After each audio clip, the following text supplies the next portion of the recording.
La voisine, toi et ton femme, vous faites trop de bruit là-bas, hein.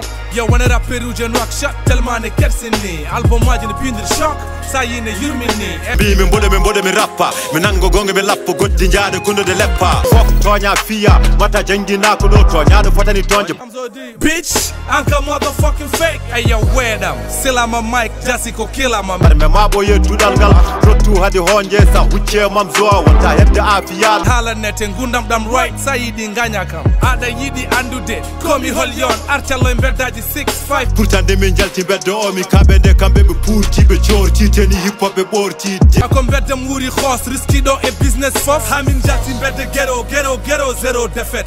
Wonde gorko fawaki hewde rewbe hewde bibbe gacce jodade ninje mado jejjiti yimbe ko jibbe.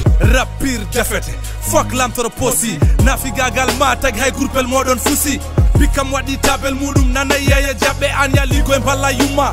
Pour no hewde tap min mi mahni nenam galle haboni debam chakka kange beden yo pan sukabam jangde and I'm so blessed and I'm so dandy and I'm so alhamdulillah. Anya ustu wasu sanangani jungu mata gonda to maya ta koy kaso. Mina ma NG dan surtout den ko design ka dum ko de femme de ko visam 20 ans rap ma bougein bedi wini bedi sek bedi tokkire sede bedi yar wo rap comme divan faltuju Tonia ngoye nangu don koy laaci mbotu mamzo so nangi woppotano ciidu horeno kotu an haldude mani sirani sab kungal mangal labani façon aye fofa loti mo me bandu jabani di ha joni mbodo me bezma jeeda koy pituji di comme gorko jom sa noddi rekam yabba dago mi wondi mi wati min mi habotako an arano tourner legal tanara limo potoji wat fere ngusta bedoji Gilma petorde ton jida fada werti jude da nyago sukabe megoji mbodo me doy teru labi nakshata mbodo naado mbodo limana ma potoji di opo hala bedoji di kalko kubbuno mi ano nyifanno me goji di togia nodde koreje mbada de concert gure saraji ta dañi kalis mofta mbasa yada do rokire chagaji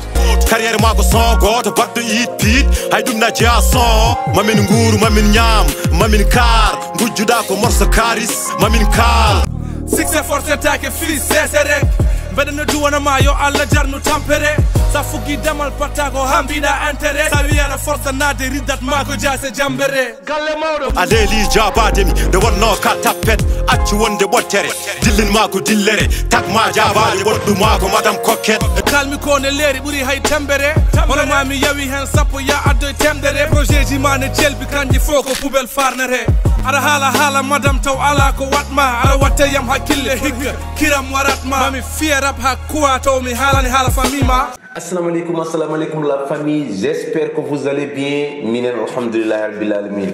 En garti no birunden aadi bil aadi saladadi bud firtude aadi amen e modon kala ko yalti min ngara ngam wawde wadan don décortiquer eden gandi bon heci tawel donc kalsa yaltini réponse mudum faade e Mamzo D réplique mo wanno tiagal de Mamzo D clash nomo donc e son mudum 52 eden gandi kadi tiagal dum don hanki Mamzo D yaltini ganduda ko wanyimni ko réplique goddo ngam wawde jabade ganduda ko Tonia Fiya kono don gandi ko hay kam e sawnuji di Tonia Fiya de ari jabade mo de holko wimo o wi ko yerel ba o wimo ko yerel ba ko gorko goto gonde ke heedi ganda cioftudo donc kalke nayon andi yerel donc o iniri Mamzo D ko yerel ba tiagal dum don Mamzo D kanyimni ari jabade wi ko darban jadidan woni darban jadidan koy araber o haali dum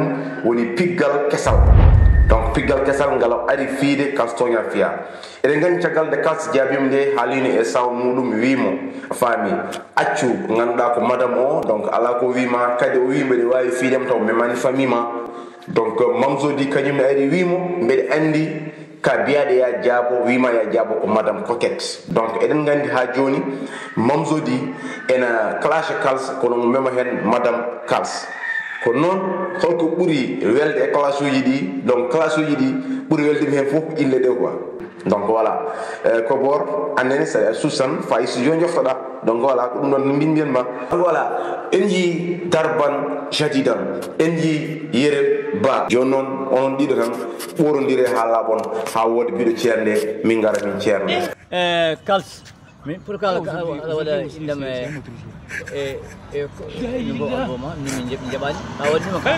ayo tu vas payer cher. Maman ça me dit yerel ba reconnu mi haalde sa e ma ta wi kam noon sa yiɗi ngol wadde concert mi ara mi bona concert ma ha bona sa yiɗi kayɗa wadde concert mi haalde sa e ma mi bonna concert ma walla mi gartin auto so ma mi tetta mi waɗa projet mi seet